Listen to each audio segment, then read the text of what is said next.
Good morning, students. Today I am going to discuss figures of speech. Students हों या जो भी जिनको फिगर्स ऑफ स्पीच का जो हमारे सिमिलीज क्या होती है, मेटाफर क्या होता है, एलिट्रेशन क्या होती है, पर्सनिफिकेशन क्या होती है, तो इन सभी को हम डिस्कस करेंगे one by one with examples कि ये फिगर्स ऑफ स्पीच कौन कौन से हैं और कौन कौन से होते हैं।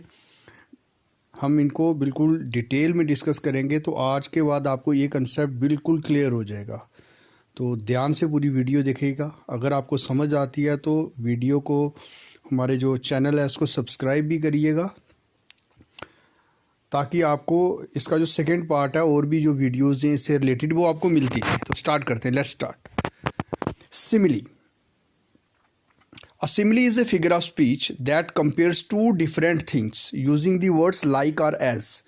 तो आपको जब दो डिफरेंट चीज़ें अलग अलग हम उनको कंपेयर करते हैं और कौन से वर्ड्स यूज़ करके लाइक और एज। अगर आपको एक स्टेंजा दिया गया है और उसमें से बोला गया कि आपको सिमिली आइडेंटिफाई करनी है, आइडेंटिफाई दी सिमिली, तो आप देखोगे ऐसी लाइन जिसमें ऐसा आपको वो स्टेंजा में वो लाइन जिसमें लाइक या एज लगा हुआ है, तो जिसमें कोई कंपैरिजन डिफरेंट थिंग्स के बीच में किया गया है, तो आप आइडेंटिफाई कर लोगे कि वो सिमिली है। सिमिली भी एक तरीका है कंपेयर करने का चीज़ों को, ठीक है। एग्जांपल्स हम इसमें देखते हैं कौन कौन सी। You were as brave as a lion, ठीक है। यहाँ पे अब कोई इतना बहादुर है, उसको बोला गया कि जैसे हम किसी को बोलते हैं आप इतने बहादुर हो जैसे एक शेर होता है, तो हमने उसको कंपेयर किया है शेर के साथ, एज हमने यूज़ किया, ठीक है।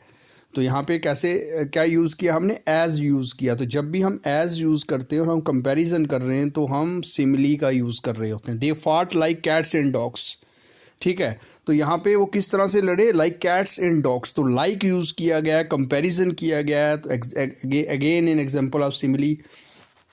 सिमिलरली आप देख सकते हैं इसमें कि he is as strong as an ox. फिर से कंपैरिजन, जब भी लाइक और एज दिखेगा तो वो हमारी सिमिली होती है। सिमिली क्या होता है, जब हम दो डिफरेंट थिंग्स के बीच में कंपैरिजन कर रहे हैं। Metaphor is also an extended form of simile, ठीक है।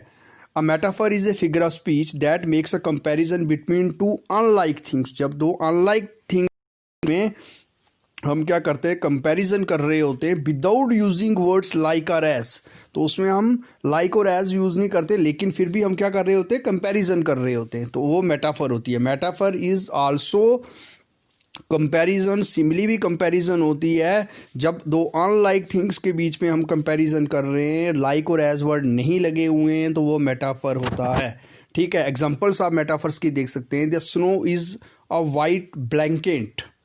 स्नो, अब जब स्नो पड़ रही होती है तो हम कहते हैं कि वो ऐसी है जैसे एक चादर बिछी हुई है, वाइट ब्लैंकेट है। तो हमने कहीं ना कहीं स्नो का वाइट ब्लैंकेट के साथ कंपैरिजन किया है, लेकिन विदाउट यूजिंग वर्ड्स लाइक और as. He is a shining star. कोई अच्छा पढ़ने वाला ब्राइट बच्चा है तो हम उसको बोलते हैं कि वो शाइनिंग स्टार है, तो हमने उसका कंपैरिजन शाइनिंग स्टार से किया विदाउट यूजिंग लाइक और एज, तो ये मेटाफर हो गया। Her long hair was a flowing golden river. तो देख सकते हो हर जगह हमने कंपैरिजन किया है। तो metaphor is also a form of comparison, तो जिसमें कि लाइक और एज हम नहीं लगाते। नेक्स्ट देखते हैं alliteration. What is alliteration? The use of the same letters और sounds at the beginning of words that are close together. तो एग्जांपल देखेंगे आपको समझ आ जाएगा। जब सेम लेटर्स या साउंड किसी भी वर्ड्स के बिगिनिंग में और दैट आर क्लोज टुगेदर, तो उसको हम एलिट्रेशन बोलते हैं। रिपीटेशन ऑफ साउंड्स जिसको हम बोलते हैं। कैसे एग्जांपल देखेंगे, ही बिल्ड अ बिग बोट। देखो बी यहाँ पे क्या हुआ है, रिपीट हुआ है। Silence surge softly backward. यहाँ पे साइलेंस देखो एस, फिर सर्ज में भी एफ एस और सॉफ्टली में भी एस जो साउंड आ रही है। तो बिगिनिंग में जो रिपीटेशन ऑफ साउंड्स हो रहा है सब दोनों एग्जाम्पल्स में, ऐसे ही अगर आपको कोई मिलता है एक स्टेंजा में तो दैट इज एलिट्रेशन। पर्सनिफिकेशन क्या होता है कि जब एक किसी एनिमल को या फिर नॉन लिविंग थिंग को हम ऐसी क्वालिटीज़ दे देते हैं या उसको ऐसे रिप्रेजेंट करता है पोइट जैसे वो ह्यूमन बीइंग हो, उसको ह्यूमन बीइंग की कैरेक्टरिस्टिक्स दे दी जाती हैं, तो हम उसको पर्सनिफिकेशन बोलते हैं। जैसे example, lightning danced across the sky.